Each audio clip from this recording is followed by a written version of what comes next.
of all, Mr. Trumka, my name is Joe. I'm a retired union miner.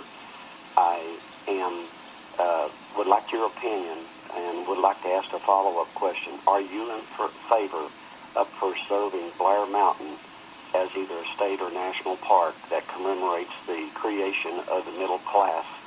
We fought a war, and people don't understand that. I'd like to have your opinion, and then I'd like to ask you a follow-up question. Sure.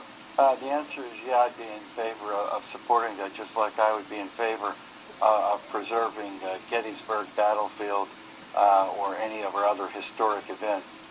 Once that history's lost, it's lost forever. I think that's an important part of the West Virginia culture.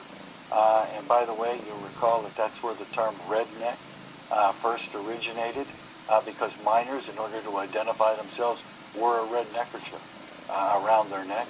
Hence, they were called redneck. It wasn't anything other than that, really. But I think the answer is we need to preserve our history and our heritage because it's so important to all of us. Joe, are you still there? My follow-up question is, since Blair Mountain is currently scheduled for mountaintop removal mining, and there are somewhere between 18 and 22 reports, scientific reports, that say Blair Mountain is,